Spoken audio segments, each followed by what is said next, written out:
Sekarang saya akan tunjukkan cara mau masuk gear tu. Tapi sebelum tu saya mau bagi tahu, ini adalah punat ataupun butang. Dia berfungsi sebagai safety untuk mengelakkan salah masuk gear semasa mandu. Sekarang kita dalam gear P, park, sebab saya memang berparking di dalam parking. Kalau kita mau tukar ataupun kita mau keluar dari P, kita wajib pijak brake ah. Kita wajib pijak brake. Saya tekan ni dan saya masuk R. Dan sekarang kita mau masuk P balik. Kita tekan butang dan kita tolak ke atas. Untuk kita keluar dari P saja, kita perlu pijak brake. Sebab manalah tahu kan, kamu ada budak-budak dalam kereta. So, kalau contoh dia main-main dengan batang gear ni, jadi dia main tekan terus saya tarik, main tarik saja, habislah. So, sebagai safety, kita pijak brake. Sambil kita pijak brake, kita tekan ni dan kita tarik ke P ataupun mana-mana gear yang kamu mau masuk tu lah. Mungkin kamu akan bertanya juga, bolehkah saya masuk dari D terus ke gear 2? Jawapannya boleh. Kamu boleh terus masuk tanpa pijak brake, tanpa perlu lepaskan minyak. Contohnya sekarang dari D, saya turun, saya tekan, saya turun. Terus, tanpa masalah semasa kereta bergerak. Sekarang saya akan tunjukkan dari bawah pula. Okay? Mula dari 2. 2 kita tolak. 3 kita tolak ke D. D, sekarang D kita masuk neutral, kita tolak. Tapi disebabkan sebagai keselamatan, kita tidak boleh masuk terus ke R. Kita perlu tekan. Kita perlu tekan R. Sama juga dengan R, P ni tidak boleh terus. Kita perlu tekan juga. Tekan, naik. So, semua gear ni, cuma gear P sahaja perlu tekan brake apabila mau keluar dari P. Saya akan ulang dengan cepat. Kita sekarang dari P, kita tekan brake, tekan, masuk R. Okay. R, masuk N, kita tarik. N, masuk D, kita tarik. D, masuk 3, kita tarik. Dan 3, masuk 2, kita tekan dan turun. Okay. Dan sekarang, kita balik dari 2 ke atas, ke P ya. Okay. Kita 2, kita masuk 3. 3, kita masuk D. D, kita masuk N. N, kita masuk R, tekan, naik. R, kita masuk P, tekan, dan naik. Bila you masuk R dan P, pastikan kereta tu sudah betul-betul berhenti ya. Jangan masuk gear R dan P semasa kereta masih lagi bergerak. Saya mau tunjukkan di sini, sekiranya kalau saya sudah masuk gear D, bahawa kereta akan mula bergerak. Dengan brake tangan saya sudah turun, saya terus tarik dan juga brake kaki saya tidak tekan. Terus tarik ke D. Okey. Tak mula bergerak sudah. Kita tekan brake. Alright.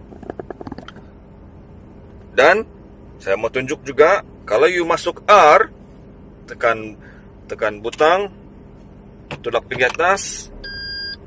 Okey, brake tangan saya masih turun, brake kaki saya masih tekan. Okay. Kalau saya lepas brake kaki,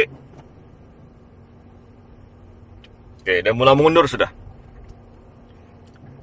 Okay, respon dia sensitif Jadi kamu kena hati-hati apabila kamu first time mau memandu dengan sendiri. Alright, so sekarang kita ada kunci di tangan dan kita masukkan kunci dalam tempat dia lah. Okay, masuk, kita putar 2 kali. 1, 2, and yang ketiga kali kita hidupkan enjin. Bila enjin sudah hidup, lepaskan tangan Kita masuk sejak kabin kereta, memang huruf P memang dalam gear P, sebab sebelum ni kereta sedang berparking. Dan brake tangan sudah ditarik. Sebelum kita gerak, pastikan pakai tali pinggang. Okay, safety first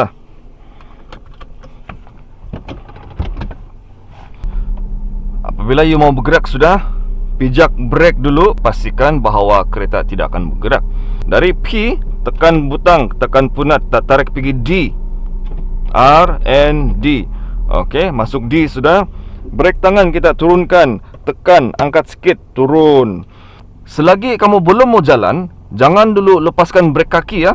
Sekarang saya akan ke kanan, bagi signal ke kanan. Tengok cermin, tengok cermin, tidak ada kenderaan. Kalau you mau, boleh pusing sedia lah. Okey, dah mula bergerak sudah. Lepaskan brek dengan perlahan-lahan lah. Dia akan mula bergerak sudah. Bala steering tu. Okey, lepas habis supaya kereta boleh bergerak dengan lancar. Sekarang saya akan bagi senario senario di mana kamu akan perlu berhenti di simpang.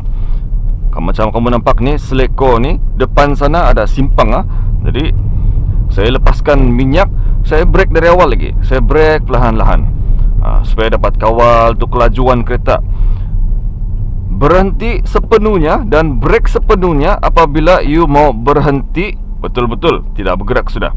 Sekarang kita di simpang. Tak bagi signal ke kiri sebab saya mau ke kiri.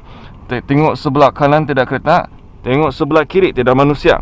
Okey, lepaskan brake kaki dengan perlahan-lahan. Lepaskan biar dia gerak sendiri. Okey, lepas habis, adjust steering tu. Luruskan balik steering dan lurus balik kereta. Lurus sudah, barulah you ada confident untuk pijak minyak sebab lurus saja kan. Saya akan bagi senario berhenti di tepi dan menggunakan gear neutral. Kita bagi signal kiri, pijak brake dari awal untuk perlahankan kereta. Lepas tu, tengok cermin sisi sebelah kiri, tidak ada kereta, kita masuk. Dan masuk kiri. Lepas tu, bila you sudah berhenti, kita masuk dari D ke N. Okey, neutral sudah. Kereta tidak akan bergerak, tapi kita masih perlu tarik brake tangan untuk kunci tayar belakang.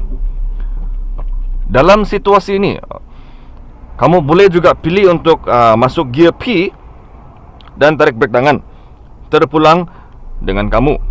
Okey, kalau you macam you rasa kamu akan berhenti dengan lama, kamu masuk P. Berhenti sekejap, kamu masuk N. Bagi saya, kalau saya dari memandu gear D, dari D kan, saya sudah berhenti tepi. Lepas tu untuk senang kerja, saya tolak pergi N, saya tarik brake tangan. Lebih senang kan. Tidak perlu tekan inilah, tidak perlu susah-susah. Itu salah satu contoh untuk kamu gunakan gear neutral lah, berhenti di tepi. Saya akan bagi contoh macam mana kamu boleh potong kenderaan kekal menggunakan D ya. Okey, seperti lori depan ni dia dah slow sikit, jadi saya akan potong dia.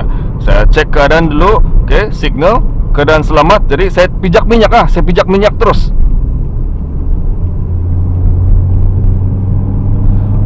Secara automatik enjin akan bagi saya lebih kuasa untuk buat untuk memotong kenderaan tu lah. Tidak perlu sebenarnya tidak perlu juga kamu tukar gear rendah. Ada yang mengatakan kalau kamu mau potong kereta ataupun memotong kenderaan, kamu perlu tukar gear rendah. Teknik itu ada yang mengatakan akan merosakkan transmisi automatik jadi tidak digalakkan. So dalam video ni saya akan tunjukkan cara yang patut kamu cara yang kamu boleh buat lah. Bila memotong tadi tu, pedal minyak tu kamu pijak banyak supaya enjin dapat tolong kamu tukar gear rendah dan bagi kamu kuasa yang kamu perlukan. Situasi di mana kamu akan turun bukit, gunakan gear rendah dan sertakan sekali dengan sistem brake lah. Maksud saya brake kaki. Lagi curam bukit tu, lagi rendah, gear yang rendah boleh membantu kamu untuk perlahankan kereta.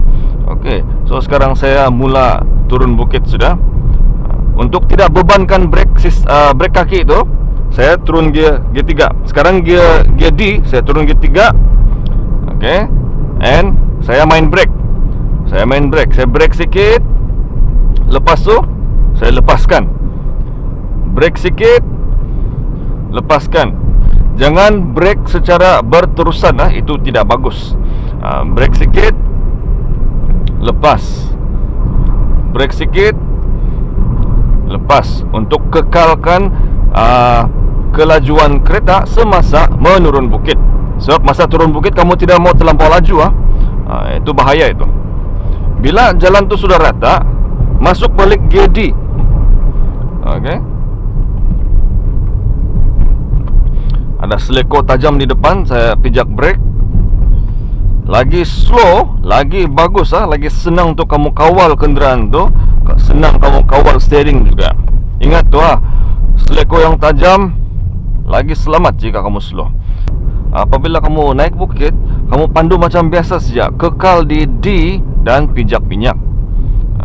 Kalau you rasa kereta tu tidak macam tiada power mau naik, jadi kamu tekan lagi minyak tu, kamu pijak lagi pedal minyak tu, automatik dia akan bagi power tu. Dia akan turun gear rendah dan tolong kamu bawa kereta naik ke bawa kenderaan tu naik ke atas. Tidak perlu kamu susah-susah mau turun gear lagi, Turun gear rendah apabila kamu naik bukit dengan muatan yang berat. Saya ulang lagi sekali, apabila kamu mula mau turun bukit sudah, turunkan gear rendah, pijak brake, kawal kelajuan. Contohnya kalau bukit tu sangat curam, kamu turun gear 2 lagi, tekan punat, turun gear 2. Dia akan bantu kamu perlahankan kereta. Tapi kamu pun mesti mau bantulah. Kamu pijak brake. Brake sikit, lepas. Brake sikit, lepas. Brake sikit, lepas. Jangan tekan brake secara berterusan. Brake lagi, lepas. Brake, lepas. Depan ada bonggol. Kita slow sikit. Okay. Jalan yang rata kita boleh masuk balik ke D, tolak saja. Seleko tajam di sebelah kiri, ke sebelah kiri. Minyak lepas, brake sikit, kawal steering tu. Bila depan tu sudah jelas kelihatan, tak sambung tekan minyak. Sekiranya bukit tu tidak tinggi, tak pijak brake sajalah. Tidak perlu tukar gear.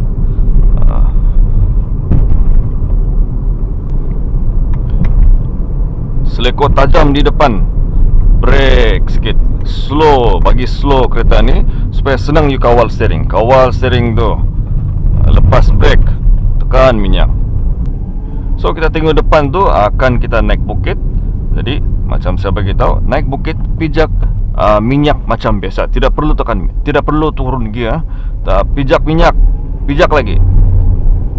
Jaga bagi power juga. Kalau you rasa tidak cukup laju, tekan lagi minyak tu. Lagi banyak minyak you tekan, lagi dia ada kuasa. Kurangkan minyak sebab ada seleko sikit. Sambung tekan minyak dan teruskan perjalanan. Saya bagi contoh lagi. Kalau mau memotong, tak pijak pedal minyak tu banyak sikit. Tidak perlu tukar gear, masih kekal di D lagi. Okay. Jika kamu rasa kenderaan kamu makin dekat dengan kenderaan di depan tu, lepaskan minyak, brake sikit.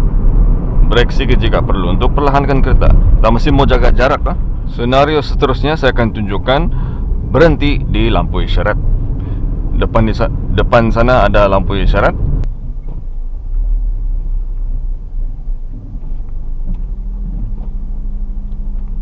Kita lampu sudah merah, jadi kita cuma perlu tekan tolak pergi R dan tarik brake tangan. Okey. Ada yang mengatakan, okey, berhenti di lampu isyarat, kekalkan sejak di D dan tekan brake kaki. Itu terpulang dengan kamu lah. Kalau you rasa mau kekal di D dan tekan pijak brake kaki, boleh. Tapi kalau saya, dari segi keselamatan, saya prefer untuk masuk N. Saya prefer untuk masuk N dan tarik brake tangan supaya saya boleh pastikan kereta tidak bergerak dengan sendiri, ya. Okey, hijau sudah. Tarik ke D, brake tangan lepas dan tekan minyak.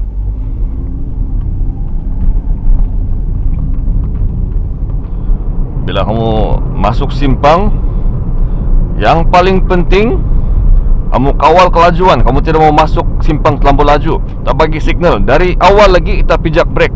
Itu nah simpang saya akan pijak brake dari awal lagi untuk perlahankan kereta, supaya bila saya membelok, steering saya dapat kawal dengan bagus.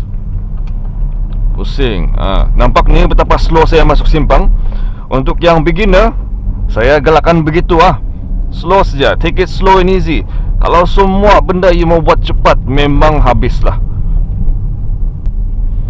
Bila kita buat U-turn juga, saya akan buat U-turn ke kanan, brake, semua ni brake. Okay? Sebab kita mau kawal kelajuan kereta.